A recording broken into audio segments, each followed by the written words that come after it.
Oh God, oh God. Okay, okay. Get out of my way, bro. Oh, I just want to point at things with a flashlight. Spent a week now with the PSVR 2 and I've spent tons of hours, countless long nights playing everything I possibly could in this headset. It's time to finally sit down and talk to you about everything I love, the things I don't love, and whether I think you should buy this or not. Now first, let's talk about the actual headset itself, physical outside parts of the headset. I like the look of it. I really think it kind of looks like spaceship, future-ish. I love the black and white aesthetic they've gone for. I feel like it's enough of an homage to the original PSVR that it still looks recognizable, but it's got its own style now. When you first handle the headset, it feels surprisingly light, especially if you're used to a Quest 2 with tons of accessories. That thing weighs a ton. This feels light. It's got the Halo strap like the original one, which most people, it seems, generally prefer Halo straps, like the Bobo VR head straps, the PSVR, the Rift S. They tend to be the most comfortable because they put that weight like a crown up on your forehead and around the back of your head instead of directly on your face. It's got that same scope that slides in and out, but now they've added the IPD slider here. When you use the IPD slider, you don't see the numbers inside the headset, so it doesn't correspond to a number that you see. You have to aim it to where it's clear, or if you go through the adjustment, it will help tell you where to put that, but you don't see any numbers. That means that so far people have figured out it seems to be a 58 to 73 IPD range, but we're not sure. We haven't found any actual numbers on that yet. And it does weigh a little bit less than the original PSVR, which weighed about 600 grams. This weighs about 560. Although you don't really notice that little bit of weight difference. And I will say, as far as comfort goes, PSVR 1's still a wee bit more comfortable. A lot of people said that. The padding is really thick. It slides around a bit more on your head. Because of that, you really have to cinch this one down more. Where at the original PSVR, I never cinched it down. I just put it on and let it rest where it landed. They decided to go with Fresnel lenses this time around, which does mean nice, big, clear lenses, but they do have those concentric rings in them, which adds a little bit to God rays. Although I will say, of all the Fresnel lenses I've tried, these seem to have the least God ray problem of all of them. Maybe the way they spaced out the rings, or maybe that brightness of the screen. I just don't see them as badly. A big pain point with PSVR 1 was for a lot of people who first bought it and were glasses wearers. No VR headsets agree with glasses, but the bigger problem was if you were wearing glasses, they could potentially rub against your lenses and scratch them permanently. One time with someone wearing glasses in my headset when I first got it, scratched one of the lenses and there was always a little blurry spot. People have asked now that there's these big eye tracking rings on the outside here, are they thick enough that you no longer need bumpers to keep your glasses from touching? And what I've seen so far, they are not. Because most glasses, the lenses tend to protrude out anyways. Some glasses are gonna be able to get in there and rub on them. And because these are all your eye tracking here, you can't put a set of bumpers necessarily just on those yet, so you're gonna have to watch for some solutions. But in the meantime, really make sure when someone's wearing glasses, they don't shove this in all the way against their glasses, where they're gonna risk scratching your lenses like we saw on PSVR 1. On PSVR 1, I actually got a set of 3D printed just plastic round pieces that stick out here, so that when someone with glasses would try to wear this, it would keep a physical distance between the glasses and the lenses so they couldn't get too close and scratch it. But that said, for glasses, this is actually a really good headset because of the forehead design and the way, not xylophone, the accordion style, the facial interface here is, you can still actually cover the light gap around your eyes. There will still be a little because your glasses frames is gonna hold this out a little bit, but much better than most headsets that you try to wear glasses with. So it's pretty glasses friendly, besides the fact that you might scratch your lenses. Cable is 4.5 meters, slightly longer than the original PSVR cable. Now with the 4.5 meter cable, you're getting a lot of length of cable, but we have found that some USB extensions, especially if they're less than 3 feet, seem to be working just fine if you need to get a little extra cable out of it. I'll leave a link in the description to a couple different cables for you. An interesting thing, it looks like the original here, it looks like it's fully attached, but up front here, we can actually see where the cable ends. It runs all the way around and through, and this can actually be pulled directly out. So it does mean if you're someone who breaks your cable, your dog chews it up, there's probably gonna be a repair option, although it may be send it to Sony and they'll replace it, but at least the cable is not fully attached and integrated. There is a possibility of replacing it. The headset has a lot of different functions and buttons. One it does not have anywhere on it is volume, which if you've come from the PC world and you're used to having to adjust volume through your PC, okay, that might not seem like a deal breaker, but when original PSVR had a volume button on the headset, Quest 2 has one on the headset, you get used to that.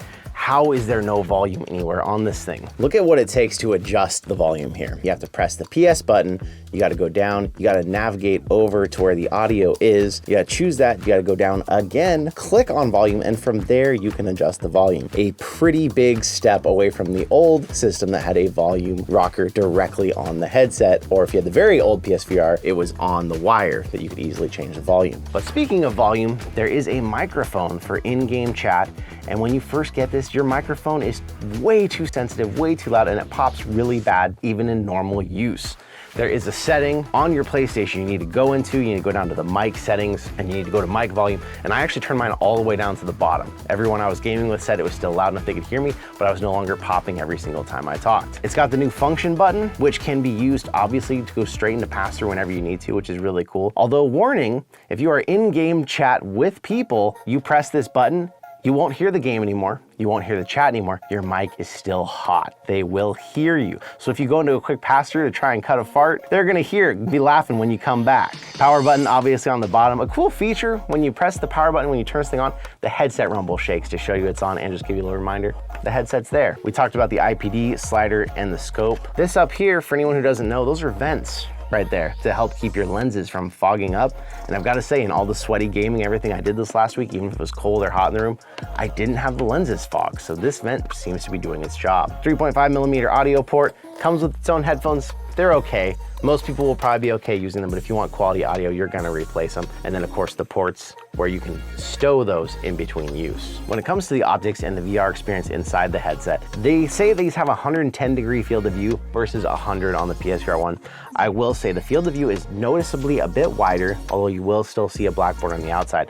What I have found with my head shape and my eyes, if I get the lenses all the way in though, the vertical field of view seems to be full. Seems that it's as high as I look up and as far as I look down, I am seeing all of that in VR. So I really only notice the side border cutting me off, which is a really cool sensation because some headsets that advertise a high field of view have a narrower vertical field of view, and you notice that then it's like the binocular effect all the way around, where with this, it's only the sides that are cut off. Screen 4.1 megapixel per eye instead of 1 like the original, and it shows. The games look clear, the screens are clear, and weirdly, sometimes when it goes into cinematic mode, like in a Gran Turismo, and you see just the big screen in front of you, that looks even clearer than in the actual VR game. When you have all of your vision, sometimes those screens look so good, I was wondering if it was actual video of cars versus the actual game footage. The clarity of this headset is top-notch compared to what's out there right now. When we talk about how the PSVR 2 has 4 megapixels versus the original PSVR 1 having 1 megapixel, there is something really important to be aware of. The original PSVR 1 had 3 subpixels per pixel. It had a red, a green, and a blue RGB subpixels. So that meant for a 1 megapixel screen, it looked as good as it could for an OLED. Something that's been discovered now in the PSVR 2 teardowns is that the PSVR 2 may have 4 megapixels, but it only has a full array of the green megapixel, and it actually has half as many red and blue megapixels on there. So for a 4 megapixel screen, it is not the best possible looking OLED screen it could be, and that will be where if you look at them side by side, it doesn't look like the PSVR 2 looks 4 times better, it does look a lot better. And of course, Foveated Rendering can help with that. In games like Horizon, they're using the eye tracking. Wherever you're looking, it's giving you that really clear vision there, and on the outside, your peripheral vision, it's saving processing power by not making the graphics as intense. An interesting thing, when Nat was actually playing on this and playing Horizon, and I was watching on our big TV, I could tell where her eyes were looking, because on the TV I could see that, you know, there'd be some tree branch and she'd be looking that direction and it would look really clear, and then she'd see some action happening away and that tree branch would all of a sudden get a little fuzzy. So it's kind of interesting, even on the outside from a social experience, it helped redirect my eyes where her eyes were looking too. There is a couple issues we need to talk about with the screens, and especially because they are OLED screens. You've heard me say it before, but the Mura is noticeable. That is that smeary haze that you see where not every single pixel is exactly the same brightness. So when you're looking at a darker image, you might see kind of this grayish haze over it.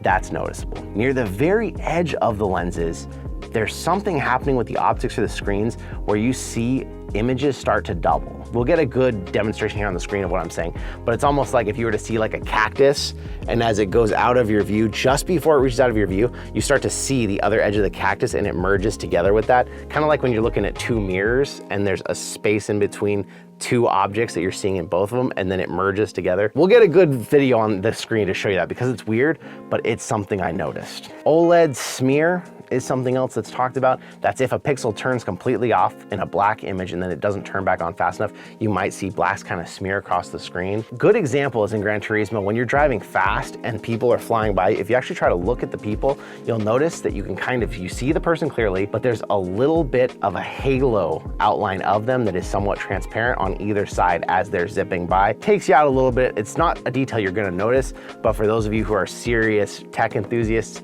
TV enthusiasts, you're gonna catch these things. What surprised me the most as one of my favorite features about the whole PSVR 2 experience is the headset haptics. It is the most revolutionary feeling when you get hit by something and you actually feel it in your head too, and it even makes the screen shake a little bit when it really rumbles. It's kind of like how when you're playing a flat game and the screen shakes, it's like that but in VR. That has actually turned out to be my favorite thing on this headset and what I hope every other headset adopts in the future. Okay, the headset haptics, it takes a minute to get used to it, but once you do get used to it and you just accept it as part of the experience, it is really cool. Well, let's talk about the software experience, but something I really want people to remember is software can start off rough with a lot of launches. There's been like 50 updates to the Quest now.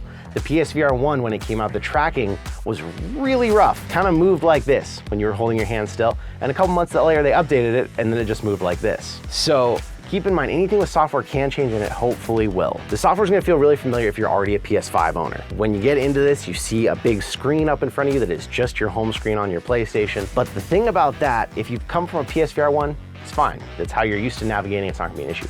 But if you come from something like a Quest, it feels really dated because in a Quest, you take your controller and you aim at the game you wanna play and you click on it. On PC, you're in a whole home environment that has your games on the wall and stuff, and you aim and point. But now, you've got this awesome controller in your hand, and instead of saying, oh, I wanna play Demio, oh, I wanna play Resident Evil 8, you're using the analog sticks and then choosing it with X. So you pull up the menu and then you're back to moving with sticks. Small detail, but just when you're so used to pointing at them, it feels kind of weird that we're in VR. Why is it all flat controllers again? It's not a big deal, it's not a deal breaker, but it's something that if you're used to the intuitiveness of more modern VR headsets, it feels a little weird to suddenly be going back to these weird analog controls when it's like, why can't I just point and click at what I want to play? When you do decide, oh, I want to play a flat game, but in my VR headset, it will not show on the TV.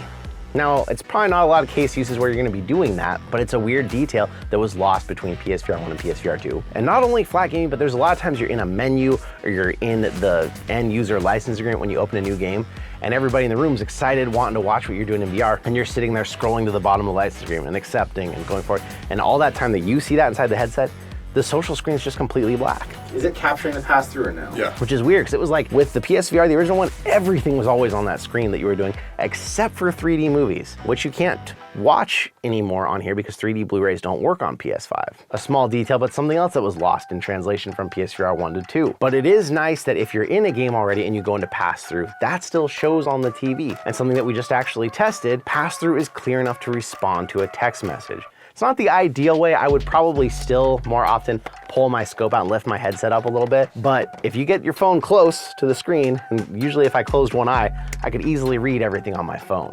So that shows that this is some of the clearest pass-through, even in comparison to something like the Quest Pro, which is color pass-through, yet you still cannot respond to a text message through it. Probably the biggest leap from PSVR 1 to 2 is finally having working controllers that have a freaking analog stick on them. For those of you who never had a PSVR 1, there was no analog stick and navigating in games was atrocious. The controllers overall, I'm actually happier than I thought I would be. I love that the wrist straps that they made can be tightened just like that. I don't have to sit there and try to wiggle them in a weird way and push them up. I just do that. You know, I was wondering after all this, did PSVR 1 do that and just none of us knew it?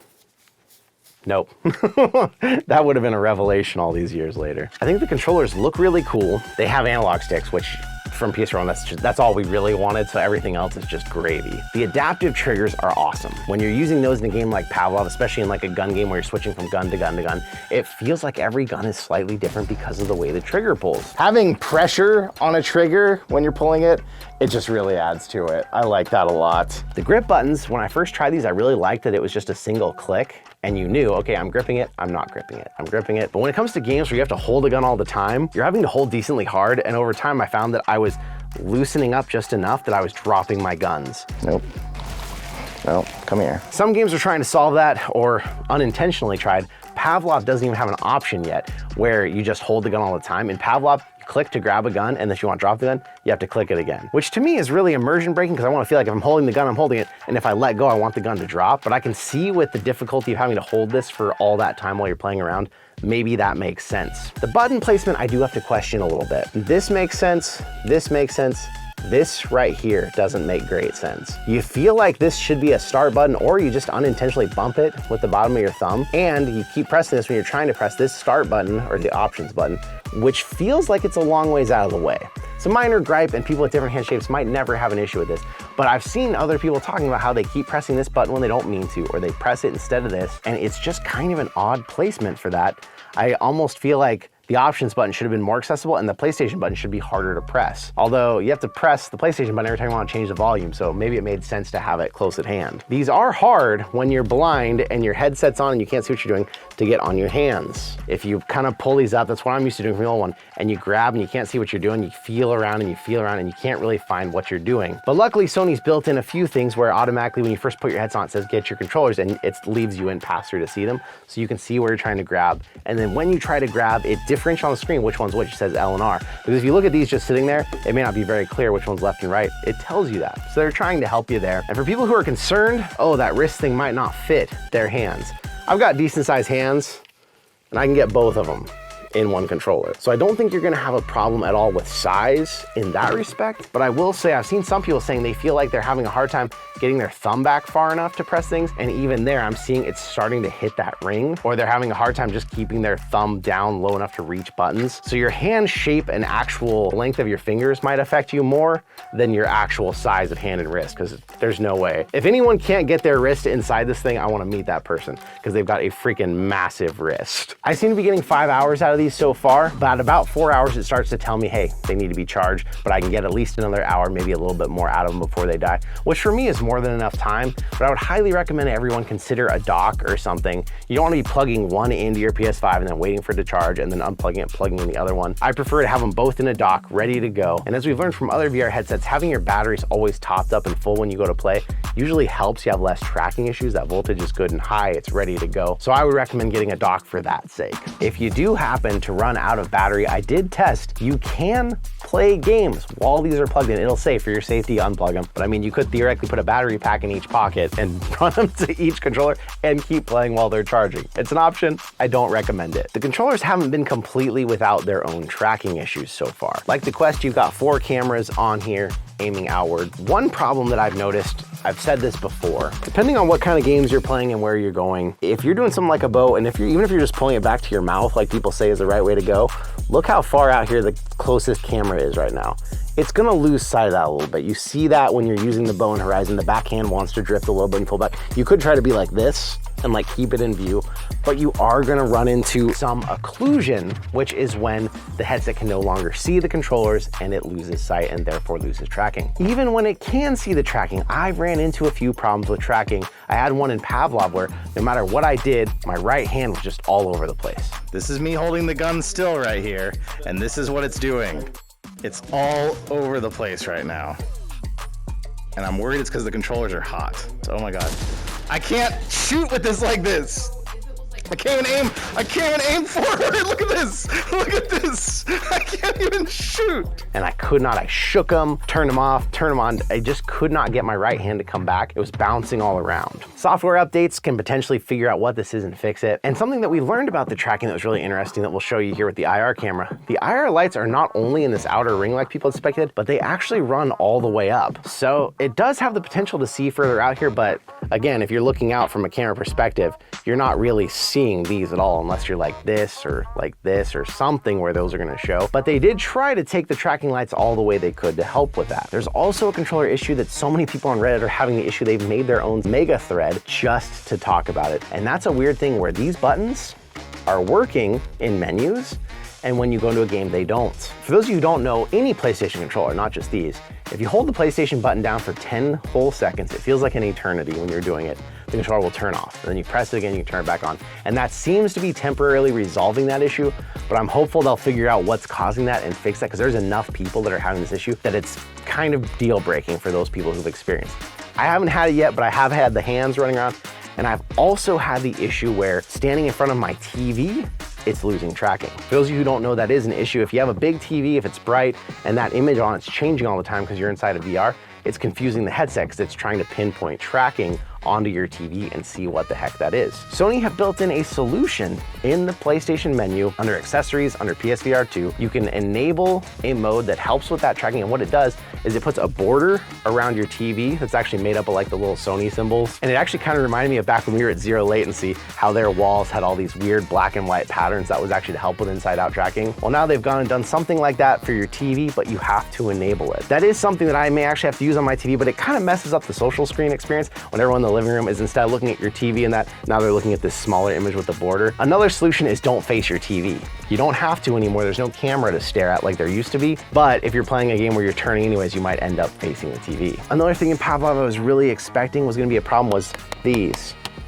I thought these would be an issue, but what I found so far is I'm very rarely banging these together, because if you go to dual wield a pistol, you bring your hands together like this, it's very rare that you're trying to touch your wrists in this position. Like even putting a mag in a gun, in a pistol, you're going, and it just seemed like these really weren't banging into each other like I was worried they would. We still don't have Beat Saber yet, so I can't tell you what is it like with Beat Saber when you're really swinging hard. Are you hitting yourself in the side? Are you hitting yourself in the head? But the fact that the tracking ring doesn't come up here, I also have yet to hit myself in the face once, where on the Quest 2, I hit myself in the face pretty frequently, more often than I'd like to admit. So the way that they've designed these rings actually has done a pretty good job of allowing you the freedom to move around and do stuff, and they rarely ever bang into each other. I do wonder when it comes to a game like Walkabout Mini Golf, which isn't out yet, are they gonna say just leave one controller aside? Like, how do you hold a golf club with something that looks like this?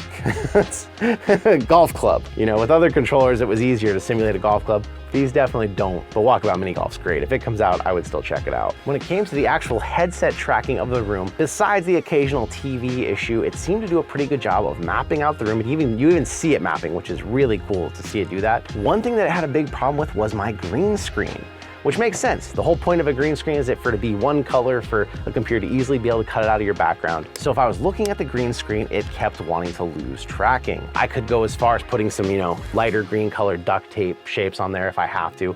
Most likely though, since you're not doing mixed reality with one of these, you're probably not gonna be looking at the green screen, but it is something that gave it repeated problems. Seemed to do a pretty good job of keeping my Guardian up, so when I would come back to play again, it usually remembered my Guardian. I'd say only about 1 in 5 times if I had to remap my Guardian, which with my Quest, it's like 1 in 2 or almost every time I have to remap my Guardian. I'm used to doing that, so the fact that this didn't make me do it very often felt like a blessing. That said, the Guardians, as far as we can see, can't be disabled. Unlike developer mode on the Quest, with this, you can turn it down to a low sensitivity, and you can map out your walls way past your physical walls if you're someone that just doesn't like a Guardian and uses a mat or something instead. Those are kind of your options. There's no way to fully turn it off, but there is some ways to kind of work around it.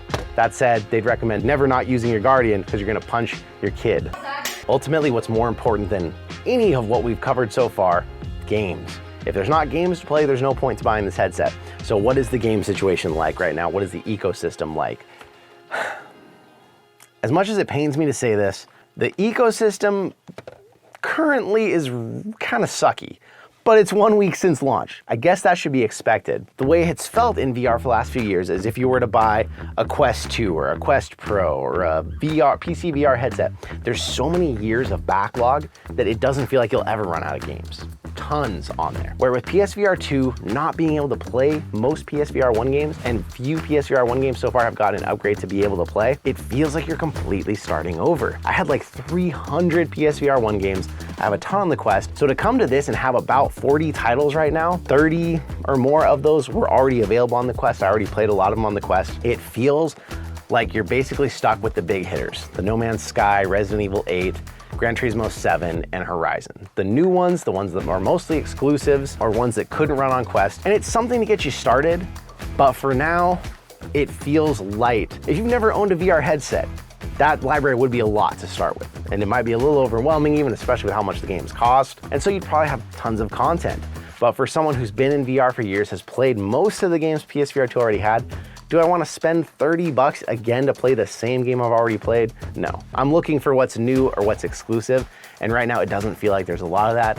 That will change, but right now, current state, it feels a little rough. And a couple other weird things that the PSVR 1 had that this one doesn't, like YouTube VR. You could watch YouTube VR videos on the PSVR 1. YouTube hasn't updated yet to do that on this one as far as I could tell. I tried, I went in, looked at 360 videos, and they just appear as a big screen in front of you, and you can turn the controller to turn the 360, but you're still not seeing them in VR here.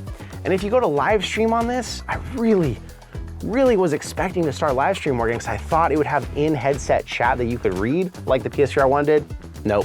You're stuck with either using Sony's built-in audio one, which doesn't tell you who said the chat, just reads the chat out loud, and your stream can hear that chat. So be careful with Alexa ordering a pizza if you get the wrong person in your stream. PSVR 1 could see chat. I know. I hate that. I cannot see your typing. After all of this testing, all of this gaming, let's talk about whether or not I think you should buy this. What it feels like overall to me, the PSVR 2 feels like Sony has been working for years to take everything they've learned on the PSVR 1 and to make it better. They've made it way clearer, way better controllers, revolutionary features, the triggers, the haptics in the headset. You know, these triggers were actually made for VR, and then they liked them so much they put them on the DualSense controller too. They've improved everything there, but it also kind of feels like they didn't watch the competitors, they didn't see what the competitors did and bring in those features too, just like the simple thing with like the Quest menus, or like making sure it had a volume button on it.